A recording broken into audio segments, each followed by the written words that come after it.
So this is the explanations on how the events took place, and I think it's important for me to say this because to hopefully that how much of this Frankie can verify and what had happened at the bar. So this is VFW bar, and I wrote all these notes down and all the events, but we get to the bar. I don't remember if I was playing, I'm sure I was playing video games, just like a pinball sort of hockey puck game, some arcades. Jack used to actually work here. So Jack Murphy may be able to know who this guy was that worked in the kitchen or was like a bar back or something of this nature. And so I'm over here, and I believe that this happened once. I want to say I think I remember Frankie showing up to the house, and I smelt what to be the same smell of anal cavity. So my dad's right here. There's a couple of people at the bars, maybe two other people, and a guy sitting next to him. And I go over here and I sort of play pool with my brother, and I walk and I leave and I go do something else. Don't remember exactly how this proceeded, but I walk over here and I stand right here to about this area, seeing where my father is, to this area, and we're playing, and I kind of walk up and I'm standing right here, and I notice that this Frankie's standing there and is very suspicious. And this guy, I remember, walks, I don't know if it was from here he walks, but walks, and he walks by and he sort of grazes his hand and sort of touches, I think, the rail, or walks real slowly, and he's eyeballing Frankie in a very sexual way that I know that something was weird or going on. And as soon as he does this, I remember he sort of just kind of walks over here, and Frankie looks toward this direction. Frankie looks towards this direction, and I don't know if he signaled to Frankie, but he looks over at Frankie, and Frankie all of a sudden like looks over and like does this and kind of gives like a look that's like, oh, I better stay quiet, it's our little secret or something. And so I find it to be very weird because I know Frankie very well. I never met this guy. Frankie wasn't friends with any of the bartenders, anybody at this place. Got to keep in mind that I was very close to Frankie and my father. I always kept tabs on everything that they did. Every time Frankie went somewhere, I mean, I was basically a tag along so much of the time. So I'm walking right here, and at some point we play maybe a couple of games, and I walk and I leave, and I come back and I notice Frankie's gone. So I go over here, and I remember standing around this area, and Frankie was playing pool by himself. So I don't know if this guy was over here hiding or what he was doing, but he was doing something to keep this hidden. And I remember walking in this area, and the smell was so horrific, it was so bad, that I was like, I can't even walk in there. But before, I think I remember either smelling, I don't know if I walked over here to smell it, and then came back and was like, man, what is that smell? What the hell is that smell? And I remember walking back and forth, and it got worse. What happens is that I stand right here, walk into there, play a couple games. I'm like, what is that smell? And I don't remember how many games we played, or maybe 2 or 3 games. And I left. And I stood right here, and Frankie was by himself, and it looked real suspicious. And he was standing right here. And I noticed that Frankie I was like, man, it smells so bad. And I don't know if I went and told my father right away, or I left the room because I didn't want to be in the room because the stench was bad. And I said, what's that smell, Frankie? And he wouldn't tell me, and he was giving me this weird look, like he got caught and he was sort of insulted or something. But at some point I walk over here, and I notice Frankie's missing. I'm like, where's Frankie go? Maybe he went to the bathroom. And I maybe linger around here, I don't know how much more time, 20 minutes, 25 minutes, maybe 30 minutes, 15 minutes, maybe 40 minutes, and Frankie's still not showing up. And I walk over here, and I walk all the way over here, and I stand right over here. And as soon as I stand here, there's like this curtain kind of sheet, this white sheet. It's like hanging halfway, and you could only see maybe like people's feet, and it was kind of hanging at an angle, and you couldn't see really much of any of this. And none of it was touching the floor, but pretty close to it up until it was right here. And this was like a very dark room. There was like one bulb in here, and you could barely see any light that would kind of indicate that something was going on. As soon as I stood right here, I noticed like Frankie's feet, or his like, I noticed his feet or his ankles, or that he was like there or something. And as soon as I walked over here, I said, "Frankie, are you here somewhere? Where's Frankie?" And I was kind of just pondering, because I hadn't ever been back in this area before. Because remember, you're a kid. This is a work area. As soon as I get to this area, what looked like to be a shadow, what looked like to be Frankie and this guy. This guy was standing here, Frankie, and it looked like this guy was groping, or just got done groping, was very close to Frankie. And I start to like, "Frankie, where are you? What's going on?" And I sort of go like this, walk up maybe a couple steps, and he immediately they immediately stop doing what he's doing, and he walks away. And Frankie was like, "Oh, what are you doing?" And he sort of just grabs the sheet of the blanket sheet, and he goes like, "Oh no, I'm not doing." He goes, "No, nothing." And he's looking at me like it's a secret or something. And I go, "What are you doing?" And as soon as he puts his hand to move the sheet, I see this guy walking over here about right here at this point, and his belt is undone, like he's walking away with his belt undone, like he had done like pulling up his pants or something. And I remember looking, and I was like, what's going on? And this was a metal table. This is like some janitor type stuff. There was like a hose on the ground. And this guy like quickly ran over here into the kitchen, and like to get away, and didn't make eye contact. But as soon as I stood here, I could tell by looking that this guy was up against my brother, and Frankie was sort of looking like this. And it looked like he was sort of, I don't know if he was making out with him, or like he was being penetrated from the back, and maybe this guy was like sort of just sexually investing in him. And as soon as he did that, talked about, he left, and Frank was like, "What are you doing?" And it goes, "Well, what are you doing?" Because I could barely make out about what was going on, but that's sort of what it looked like. Remember, this entire room's dark. There's like a light bulb in the kitchen, so there's just enough light so that you could see, sort of kind of make out of what's going on here, because there's a white sheet over this, and there's a lot of smoke. There's a little bit of smoke, cigarette smoke. So then Frankie goes over here, and I'm like, "I don't know what's going on." And he's, "No, nothing." And I kind of get nervous, and I walk over here, and I don't know if Frankie went over here, maybe I didn't see his pants pull down. He quickly moved in position to cover this up, to make it look like how spouses get caught cheating and whatnot. I walk over here, and I'm like, "What are you doing over there? What's going on?" I kept on telling him, and he was so insulted. And I remember like he was in total chaos, not like mad, but like, "I need to cover this up," like he got caught or something. And he had this weirdest look. So when I continued playing, like, "What are you doing over there?" And I was talking to him, "What's going on?" And I don't know who this guy is. This is a white guy. So I don't really want to linger over here. And I'm kind of nervous to say something, because I don't know what the hell's going on. So I go over here, and I tell my father, and I say, "Do you know what that smell is?" Because I kept on asking my, "What the hell is that smell?" I said, "It smells really bad over there, Dad. Like, the stench was really bad, and I know that smell." So I go over here, and my dad's at the bar, and I notice this guy looks like Ken Cooper is like engaging with him, and he overhears what I'm saying. And I said, it smells really bad over there.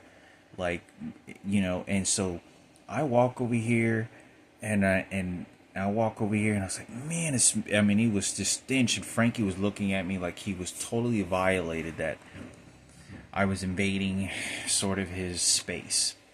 So I go back over here and I tell my father what's going on. So this guy gets up very quickly. I don't know if it was my father afterwards or him, but either him or the guy first come over here, and the guy that was raping my brother was standing right here in position, and Frankie was right here. And when my dad stood here and I was standing here, we're not playing pool at this point, Frankie just has a pool stick.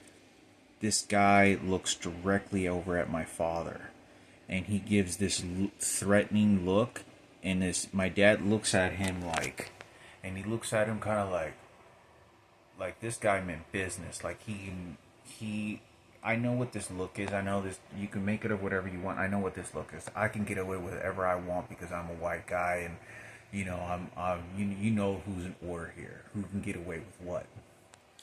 So he sort of just looks, and he doesn't know, and he kind of looks. He's been drinking. We've probably been at this place maybe for about a couple hours or so, and he sits back down, and he sort of just seems to kind of brush it off, and then all of a sudden the other guy next to him, after maybe 5 minutes, 10-15 minutes, walks over here, and the guy's still standing there, and I don't know what he's doing at this point, because this guy, like, I think I keep standing there, and then this guy like finally walks over here, and the guy with like the orange shirt on, believes he look kind of like a construction worker. The white guy looks like Ken Cooper, short, stands right here, and he looks over at this guy, like he's sort of just standing there, right? And Frankie's here, and he's looking at this guy that was standing over here, right? This guy that's talking to my father, and he gives this look to this guy, like, you know better than to do that, motherfucker. Like, this guy looked at this other guy crazy. Like, this little short guy looked like, I want to fuck you up, like a death look.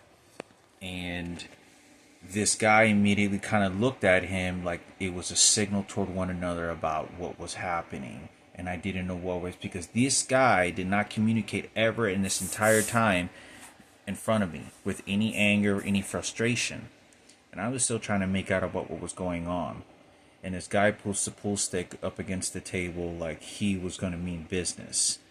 And this guy kind of schools away and kind of like runs off. This guy walks over here, and the guy walks back over here, the rapist. This is the guy who was sitting next to my dad, and at this time Frankie's either maybe somewhere here or in this area, and my dad walks right here, and both of them gave the look to my father like, keep quiet. And I remember how when he was playing pool, he made sure that he slammed the pool ball really loud, like he made a hard break, like an aggressive hit, and started to defend this guy because it looked like my father may have known what was going on. And he was kind of nervous, didn't look very nervous. He was like, we're in trouble. And he just kind of shrugs it off and goes, oh. And he doesn't go like, oh, he kind of goes, and he kind of does that. He walks over and starts drinking more, casual, and it maybe within 30 minutes we left. 20, 50, anywhere from 30 minutes or less, we ended up leaving. And this is whenever we walk outside, this is the sidewalk, we get into the car and leave.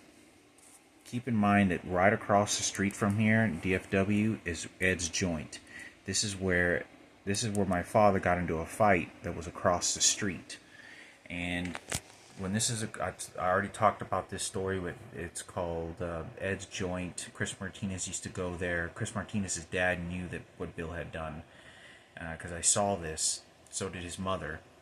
And I recall that I already made the drawings and videos and went to the location where my dad got into a fight and got beat up really bad, and I think Bill ended up killing himself. I don't know the story to that. I just know about what had happened. I talked about all the details and drew the drawings for that as well. But this gossip and all this stuff, this is probably 3 years after the Bill incident. So the gossip of all the notoriety of everyone knowing about what had happened and all the homosexuals and how they knew who got raped and who didn't kept on talking. So they knew about this place. The reason that this guy got up very quickly and knew when I said about that bad smell is because he may have known or knew something had gone on prior to me going there. So I know, and I feel very confident, there was a guy there that did something to groom him. I don't know what it was, because I want to say I can't draw any drawings from it. Him coming through the door, and he seemed like somebody spent money on him, or somebody did something to groom him, and it was so unusual because I knew how Frankie behaved when he went to the bar. He only went there no more than maybe 4 times to 5 times by himself with my father. Every other time he went with me, and it was just me going there. So with my father. And I talked about that he used to always, Frankie, up until he was all the way to like 16 years old, 17, or 15, all the way to he was 15 years old, 16, he was driving my dad's truck because he got the keys taken away from him, because the bartender knew that he was too drunk to drive home. And I don't think Jack was working there at that point anymore. I don't think he was working here. I don't think Jack was actually working here anymore when this happened, because Jack only worked there for like a short period of time, and I want to say this is after his employment there. But he may have known or knew who was employed at this bar. So, and like I said, the guy stands up, looks, gives a signal to this guy, because I went and told my dad, and this guy could overhear me. And I went there. I remember going to my father at least twice, 2 or 3 times within 5 minutes. And I said, it smells really bad over there. What the heck? Because when we got it didn't smell real bad. And this is whenever when this guy showed up and gave this guy the threat, he kind of scootled over here somewhere. And this is where he broke the table. And Frankie was standing there, and my dad and I was standing right there, and I could see what was going on and how he was engaging in ridiculous who's in control. So he goes over here, sits down, and I, explain to you what had happened. So hopefully this makes sense to you. Me and Frankie are playing. I go over here. I come over here to play more pool. Something's very suspicious. It smells bad. I walk away, come back, maybe 10 minutes later, it smells too bad, I go tell my dad. And this guy immediately stands over here, looks at this guy, makes the threat, and this guy's standing over here. And then as I'm standing here, my dad eventually just walks over here on his own. And this is whenever the whole situation happens. And both of them were giving the aggressive look at my dad. So this is what I wanted to say about this situation. Hopefully this is clear enough on camera, and how I drew this and how everything that had happened. And that's what happened. But I didn't see this guy again. I don't know what happened to this guy. We left. Never saw this guy ever, both of them ever again. And but as far as it goes with specifically catching Frankie, I'm walking over very slowly, and Frankie quickly, because he sees my feet, or he hears me say, "Hey, Frankie, Frankie, where are you?" Because I was looking for him, and he just disappeared. And he quickly moves over here, and this guy walks away, and I could see him with his belt off and sort of like walking away. And very quickly, like he was hiding very quickly. And Frankie didn't have his pants pulled down. It looked like he was covering up very quickly, and you could see on his face where it looked like he was You know, you could tell if somebody's making out or kissing, or you can see sort of the smudges or something. That's what it looked like. And but the guy looked like he was leaning over him, and it was like shadows, and it was hard to see because there's between the sheet and the table there's maybe about 15 feet of distance, say about 15 feet of distance, and this isn't a very big bar. You know, this is just a pool table. There's probably about 8 feet to 10 feet on each side, enough room. And then this other room was just a little bit more smaller than the pool room, and then it went into the kitchen. So I talked about this because Frankie, I couldn't find Frankie. I couldn't know where he went. I didn't know if he went outside. I thought maybe he went outside to get something, from the car. Maybe got the keys. I waited a little bit, but I got into his room maybe like a day or two, or the day after, and I told him, and I said, "What were you doing with that guy over there?" Because it looked like he had his belt off or something, and I don't know if this, I don't know. I thought maybe he was like the janitor guy, or he was like the maintenance guy. And I said, well, I told Frankie, and I was in his room. I'll draw a picture of that when he's in his room, and I'm sitting watching TV with him, like I used to always do. I said, what were you doing with that guy over there? And I looked at him just like this. I go, what were you doing with that guy over there? He goes, it's, and he didn't want to explain the smell. I didn't say anything about the smell again. I was like, what are you doing with that guy over there? It looked really suspicious. Like, I don't know. I didn't say that, but I directly told him. I said, what were you doing with that guy over there? It looked like he had this belt off or something. He's like kind of his pants off, and he was walking away real fast. And he just looked at me and he goes, like, at first, he got really angry when I said, what were you doing with that guy? But as soon as I said, it looked like he had his pants off and his belt off, he looked at me and he goes, like, he thought I knew more than I was supposed to, and got quiet and not so aggressive. So I wanted to say this. You can explain this to Frankie, whoever wants to do with this information. There it goes, and that's what happened.